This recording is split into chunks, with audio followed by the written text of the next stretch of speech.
We have a second guest lined up in the green room. What was that word that you said today? Squanchy. Squanchy. It's about to get squanchy up in this motherfucker. Here we got Mr. Jomi Escoboza, Mr. 6-0. What's happening? What's up, my brothers? How you Oh. doing? How you been? It's been a while since I talked to y'all boys. What's up? AKA David Feldman, special hitman. What is Hey. up, Jomi? Hey, So I like that. that is nice. Hey, so here you are, man. Here you are. Last time we talked to you, you were the reigning, defending 185-pound BYB champion. You have since left that organization, came to the BKFC, and you have plans for everybody in that 185 division. How did this move happen? What happened? So yeah, man, it's just an opportunity arose, right? And any fighter will take that same opportunity, to support their family and make it to the top, no matter how they do it. And I collected a belt. Like I said before, I want all the belts. I want to be the lineal champion, the first lineal champion in bare knuckle boxing history, and I will be. And then, I want that 175 belt also. So, I'm waiting for Thiago to get healthy. That 185 division is just like a little, toss up right now because, ain't no champ unless you piss test. And nobody has weighed 185 yet, so we got to see what's going on with that. But yeah, man, I'm here to destroy everything. And that is a question that needs to be answered, man. That is a question that needs to be answered. I don't understand how nothing against Lorenzo, nothing against these guys, but if they allow him to fight at 195 pounds for a 185-pound belt, I just don't understand this. And anybody out there that can tell me, well, the weight class goes from 185 to 204 or whatever that is, you need to agree on a certain weight. It's supposed to be 186 to 205. To 205, whatever. Yes. But that doesn't mean you could weigh. That shouldn't mean you could weigh any weight in that fucking 19-pound range. That's just insane to me. You know what I mean? Yes. Do you agree with this, Joey? No, of course. Now, so in BKFC, the weight classes are not like that, they're just one weight.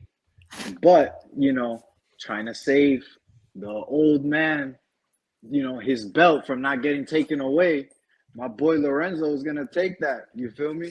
Well, what happened? They try to make it so that he gets two belts, and trying to make it that Lorenzo, make it harder for him and stuff. But he came through and took that shit. Now Lorenzo should be the 205 champ right now. He took Hector's 205 belt. Why? Because they weighed 195. To get a 185 title in Florida, you have to weigh 185 flat or under. Like I have. And you have to take a piss test right before you walk out to your fight, like I did. Now, I record everything. I make sure I do everything the right way, the hard way. Going through a tournament full of 185ers that have way more fight experience than me.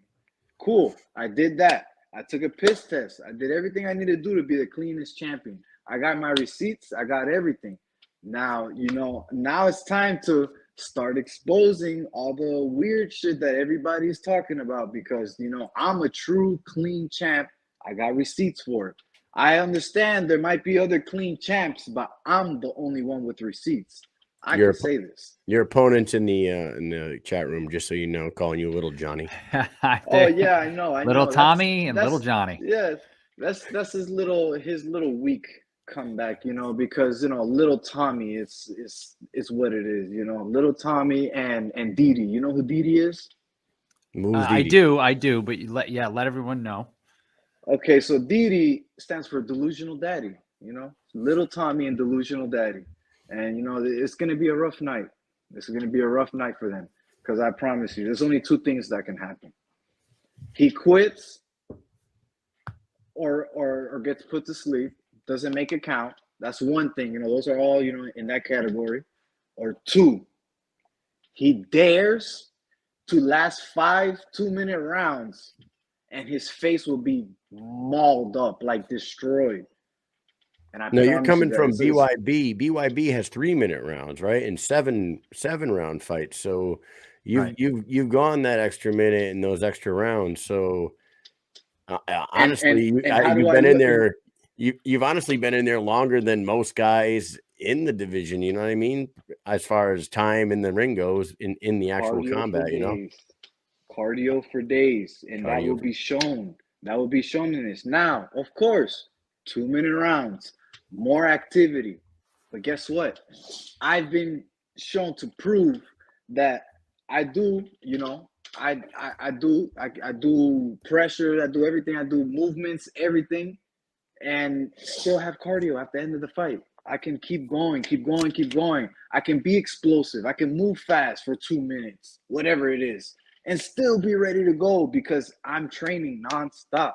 Ever since I won my belt, even before that, training nonstop because I know once you get to the belt, once you get to the top, everybody's coming at you. It's not going to be an easy road. I started off from the backyard, in the backyard where, you know, it's I have more experience than everybody in bare knuckle right now. Let's be honest. Like I know how to surgically destroy somebody's face without gloves. Like I've been doing this for a while, but I stay quiet, you know, prove myself for a little bit. After I prove myself, you know, there's still some doubters, of course, you know. But guess what? That's more motivation. Keep giving me that energy. I'm gonna keep proving everyone wrong. Everyone that's doubting me, everyone that says, "Oh, that jab is goofy. Oh, that jab. Oh, you think that jab has no power." Hey, what has my jab work have done? You know, what has my jab work done? We see what it does to people's faces. I mean, What like, hey, hold on. One thing. My last 2 fights, these weren't 100%. These weren't you weren't seeing Jomi swinging 100% with these two things right here. You weren't seeing me swinging 100%. So now you get to see a healthy Jomi that's ready and hungry, motivated by all the doubters, all the naysayers. So it's gonna be fun. Now, for the people that say you've never fought anybody, right? You're 6-0. Now, the people that say, you know, BYB is the Bellator to BKFC is the UFC, like you're basically Michael Chandler coming over to the UFC and what do you say to those people? Like you have fought 6 times inside the ring, and I you know, you haven't fought anybody honestly on Zion. I think that's a weak, just like a easy button. You know what I mean? Like those were all, I've watched some of those fights. They were all hard fights. I don't know. Go ahead. Hey, you put Zion in the same tournament that I was in, he doesn't win. Let's be straight up. He doesn't win. I'm sorry. He doesn't win in the same tournament that I was in. Why? Because those guys have over 30 MMA fights. Those guys have kickboxing fights. Those guys are experienced fighters. Well, yeah, they might have. This is a new sport. Everybody still has a young record, but these guys, everybody that was in that tournament was more experienced than me. Nobody thought I was gonna win that tournament. Why? Because I'm from the backyard. You don't expect nobody to come from the backyard to be destroying people like I am. But you know that this is what it is, and I'm here to stay. I'm here to take over. Here to take all the crowns. You know, and establish myself. First lineal champion, the greatest, the GOAT of bare knuckle. I will prove that time and time again. Mike, another confident guy on the show again. So I'm wondering, go ahead. how did all of this, I don't want to call it animosity because I like to use, it's a good word to use, it's a nice WWE word. How did this all happen between you and Zion and then also his father? Like how did all this come about? Is it just through social media stuff? You guys just busting each other's balls, or I do feel like it's starting to get a little more heated than I expected it to be honest. Well, I mean, from my part, there's nothing heated. You know, I'm all laughing and giggles. I use it as motivation. They troll everybody. They're supposedly the biggest trolls in BKFC, right? Zion's been calling everybody a bum that has way more fighting experience than him. Why? Because he's here and he's trying to get up here. And I get it. You're trying to call everybody out, right? But then when you really fight a strong test, look what happens. You learn your lesson.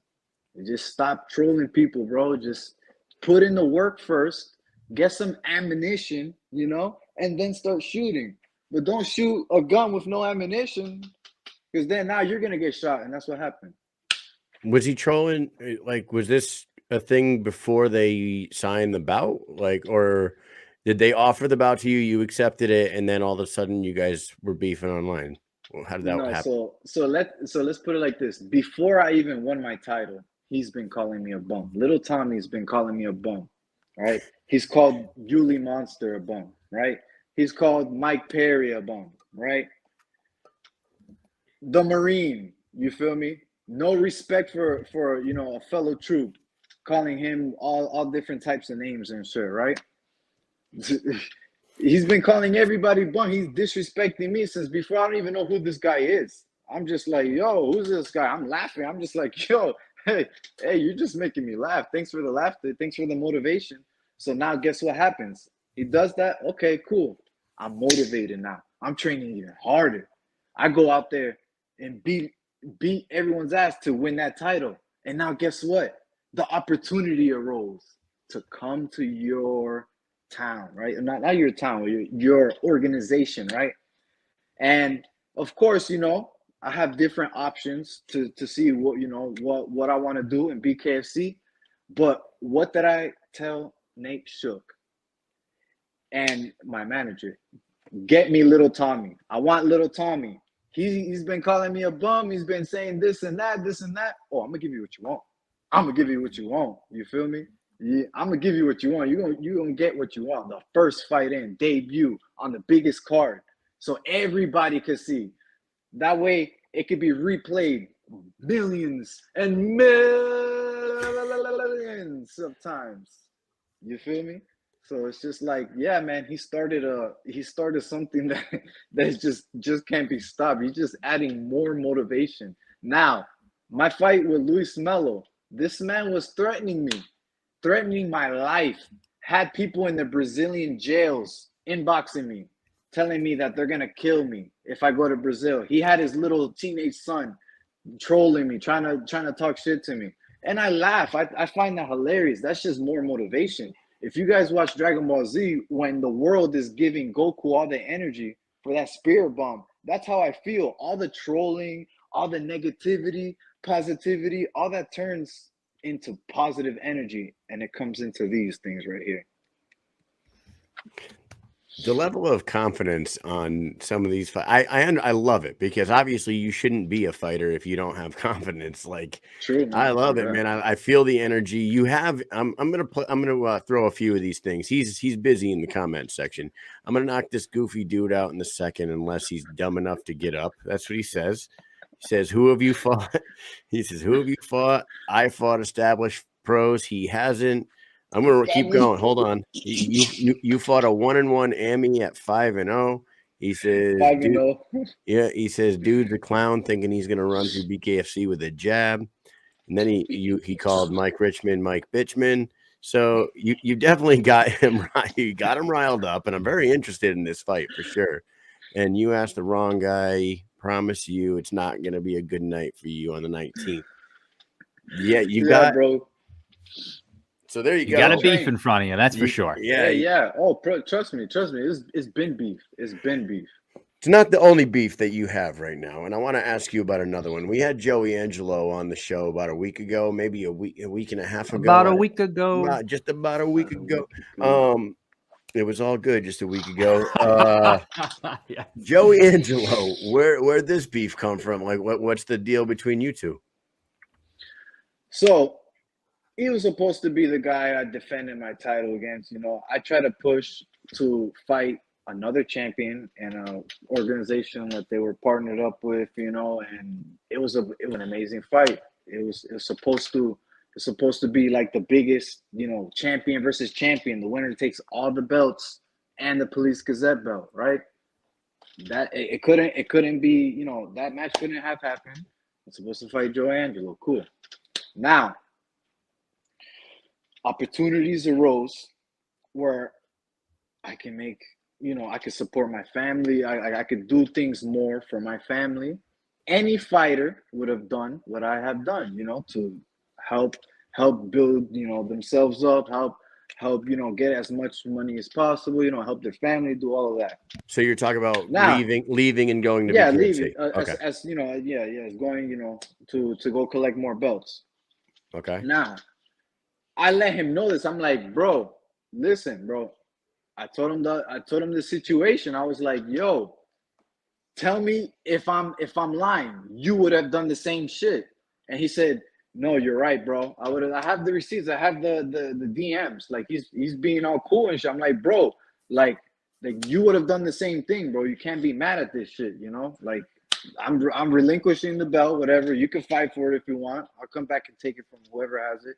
But like I'm trying to, get that money. You feel me? So it's just like if an opportunity is there to make more money, why not take that? That's what we want. And to not only to take more money, get another belt. Keep the ball rolling. But he in the DMs, he's all nice and shit. Oh yeah, bro, I understand. You gotta do what's best for you and your family, this and that. And then he goes on talking shit like I'm scared of him, scared to fight him, and talking wild trash and crazy shit. And I'm just like, oh come on, bro, you were just all cool in the DMs and saying you would have done the same thing, and now you wanna try to look cool for the people saying that I'm scared. Come on, bro, it's a weak move, but I just laugh at it. Because at the end of the day, the truth will come out. I mean, maybe him and David Feldman, squashed their differences. He said that he was getting friendly again with David Feldman. So maybe Joey comes back over to BKFC one day and you guys have that fight. Hey, like I told him, man, because at first, the only reason why I really didn't want to fight him at first is because, let's be honest, I'm 6-0. Fighting a 2-1 guy for no and another thing is I wasn't going to get the Police Gazette world title if I fought Joey. So it's like, why would I fight him and I get it? I want to collect belts. I'm trying to collect belts. Find me a harder fight than Joey. Find me somebody who has the record. Find me somebody who's a champion already. So we can keep this, keep this thing. I want the hardest. I'm a champion already. I want the hardest challenges. Don't give me some 2-1 guy who hasn't fought in over a year and a half. What is that going to do for me? I beat him, right? What is everybody going to say? Oh, you beat a 2-1 guy who hasn't fought in over a year and a half. So I'm just like, oh, okay. It's a lose-lose situation for me. I don't win shit from it. And I'm not scared. I'm not scared. I accepted it after, but it's just opportunity arose. And then now I have to go beat somebody's ass that's been building this up. You feel me? I'm going to tell you, excuses people will make up for anything. I mean, you can literally watch the best athletes in any sport, and when they win, there is always somebody making up something that I never even could. I could sit here for an hour and try to think of what excuses they're going to make, and then the next day I can get online and read that shit, and it's going to be some off the wall bullshit that you'll be like, oh my God, I can't believe they pulled that shit out. You know what I mean? But someone's going to come up with something no matter what. So, just got to do you. Exactly. I will tell you Use it this. as motivation. I will tell you this, Jomi. You're getting paid more, but you are fighting a 2-1 fighter. Just so you know. Zion's No, of course. But I'm not fighting for a title. Right. I'm not fighting for a title. I'm Yep. building my way up. I'm at the bottom of the ladder now. I'm in a new organization, so it's different. You know what I mean? Yep. It's a whole completely different story now. I'm not defending a belt, so I can't fight the best guys yet. Because everybody's saying, I'm still a little piece of shit. Were you offended at all by the fact that like you were coming over 6-0, relinquishing a title, and they weren't considering putting you in there for a title shot or one fight away from a title? Like, because honestly, I would think that that would be your mindset. Like, bro, I'm 6-0. I beat everybody they put in front of me. I held the belt from the organization that is your number one competitor. Let me fucking fight a number one contenders fight and then get a title shot. Were you asking for something like that, or were they not trying to play that game? No, I mean they laid it out perfect for me.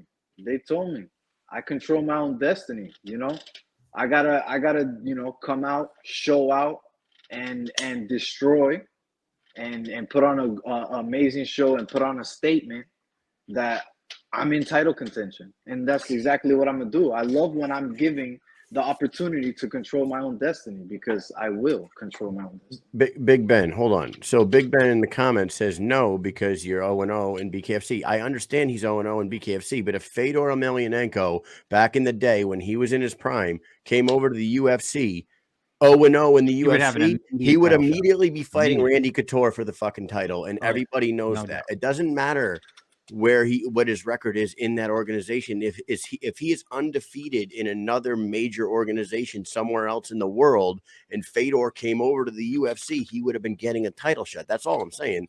I didn't say you should be a title shot. I said he should probably be fighting like a number one contender type fight. Champion from BYB, 6-0, one step away from actually taking getting a title shot in this one. But that's why I asked that question. I don't know if you felt offended at all or like Oh no. I use that as motivation. I love it when people downplay me, when people talk shit to me, when people like they try to disrespect me. You know what I do? I laugh. This shit is funny to me. I'm the type of person that you can never get into my mind. You can't. You just can't. You can't get into my mind. Like I'm at this point where in my career I fixed my composure, you know. I fixed everything that I need to fix to stay calm, collective, and just laugh and go in there and have fun. You know what I'm saying? Now, Big Ben, let's talk like you know. Oh no, big. Okay, my boy, Michael Chandler, you know, teammate, amazing fighter, right? His success in Bellator, right? He comes into the UFC, he wins, devastating. He puts on a statement, and he's fighting for the belt because he's proven himself in another organization. Doesn't matter. It's another organization. Now, bare knuckle boxing, it's a young sport, right? Who's the only person that's won a tournament belt, like a belt fighting through a tournament in BKFC? Arnold Adams, the only person. He deserves all the respect and everything. You feel me? Out of all the champions, he's the one that's fought his way through. And my boy Lorenzo too, because Lorenzo, you know, he had to do a bunch of shit and not crazy just to get his title shot because of all the politics and shit in the weight class. You feel me? So it's just like, what the fuck? He worked his ass off to get there for sure, man. Yeah, he did the same shit that I'm doing now. Like we have to fuck people up to prove, because you know we don't have none of that outside success. So we're just, you know, in there putting our work in bare knuckle and showing that that we fucking run shit in bare knuckle. All these other guys are coming in trying to ride that train of MMA success and all this other shit. Nah, bro. I've been in bare knuckle destroying shit.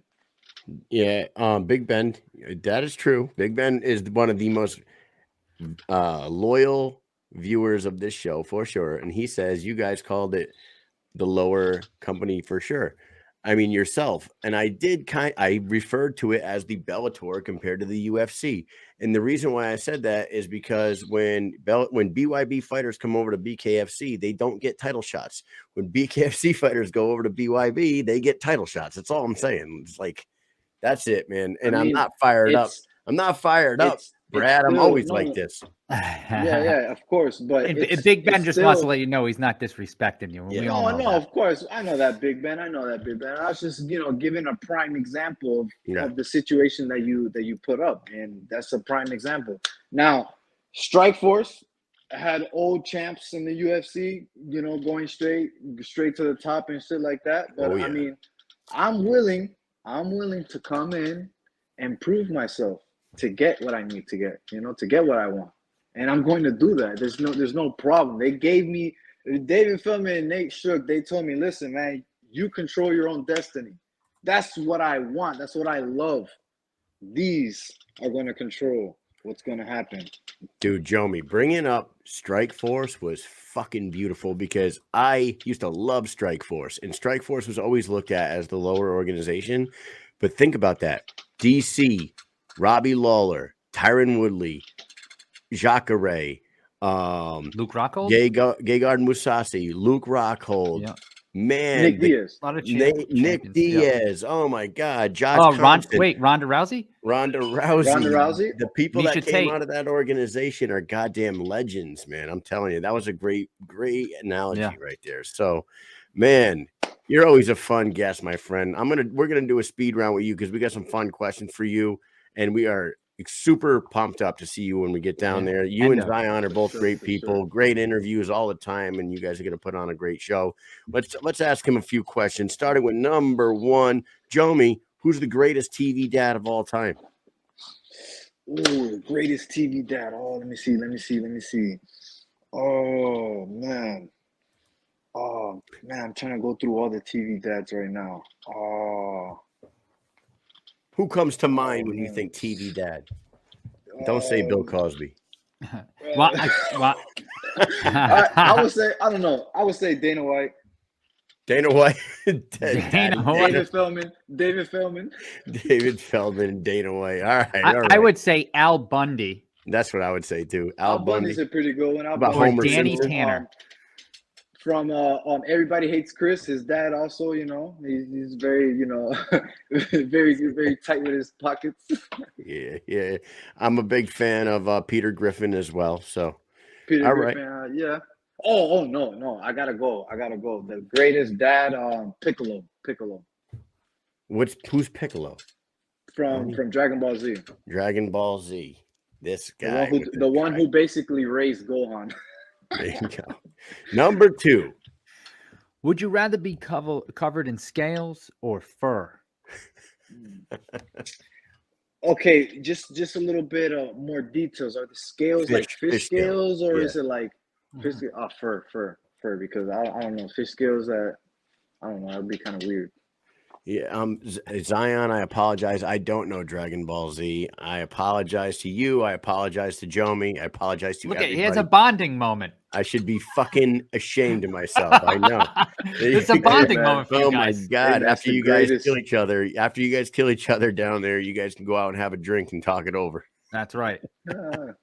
Number three, would you rather be able to breathe underwater or fly? Oh, fly for sure. Woo, you know how many plane tickets I'm gonna save? What? Yeah. Come on, bro. Hey, baby, we're going to Cancun. Yeah, I actually said that today. I said I'd sling load my luggage like a damn CH-47 and I'd just fly anywhere the fuck I want on vacation. It's the best shit ever. Bro. You go anywhere you want. Yeah, scaly boy. All right, and number four. What is your Mount Rushmore of cartoons? I would say the whole Dragon Ball saga, from Dragon Ball when Goku was a kid up until Dragon Ball Super where it's at now, and Rick and Morty. Those are the two greatest cartoons for me. You can't go bad with none of those. Because there's tons of lessons to be learned from both sides, martial arts and Dragon Ball Z, and then just straight out life lessons and funny shit in Rick and Morty. And Plumbuses. Give us two more.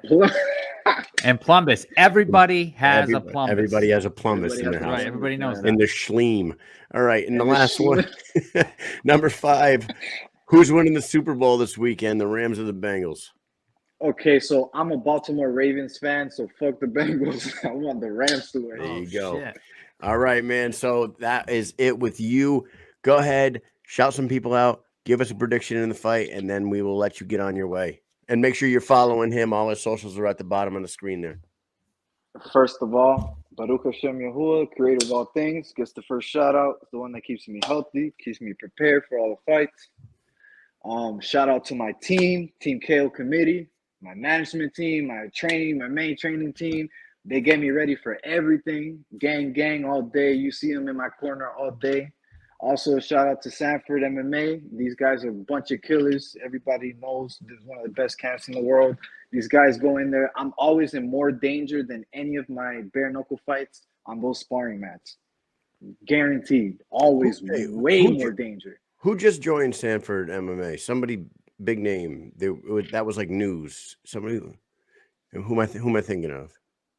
Did somebody a UFC fighter? I mean, there's so many. There's so many. I know there's a lot, but Kevin Lee. Kevin Lee. That's it. I remember seeing him on the mat. Yeah, Kevin Lee. Huge. They announced that like a week ago. Yeah, man, it's huge, man. Because like, I mean, there's just so many different styles on there that you'll be ready for anything. No matter what, you're going to be ready. And it's just like the level of talent that's on those mats.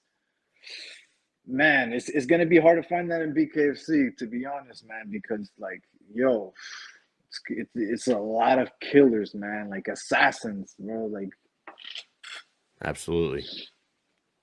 And then also, man, I have to always give my wifey the shout out. She's my nutritionist, aka my manager. She gets me ready, keeps me on point, keeps my mind intact, away from, you know, everything, keeps me relaxed. She gets all the credit for everything. She keeps my stylist, you know, she's my stylist too. She keeps me styling on point, making sure my braids are right and crispy and clean, you know. So she's one of the main pillars in this, you know, in this structure.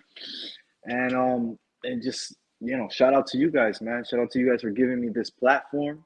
Shout out to David Feldman, you know, for coming, for, you know, signing me as his personal special hitman, because, you know, there's a lot of guys complaining and stuff, a lot of guys talking shit, and he was like, yo, I need you to, you know, to come in and start killing motherfuckers. So I was like, hey, bet, I got you, bro. There you go. So I don't know who Bernie is, but before I let you go, some guy named Bernie. I don't know who that is. Do we know who that is? I have After no the idea. fight, you guys can share a beer with Zion and eat each other's ass. Come on, sick, man. fuck. Why you gotta do that? Bernie, you sick son of a bitch. All right, Jomi, man. Sick. That's Bernie Barmasol, Right, I man. think, the guy. Appreciate the HR everything, man. Was it? Oh, by the way. What's up, man? Fuck Lil Tommy and Didi, aka Delusional Daddy. Y'all gonna get that work. There you go. All right. Well, thank you for coming on. I can't wait to see you down there, and we can't wait to see this fight. In the words of Joe Ivy in the comment section, make this a banger, boys. Let's do it. We'll see you down there, Jomi. Thanks for coming on tonight. Hey, I can't wait to see y'all boys and laugh about the result. All right, brother. Sir. See you later.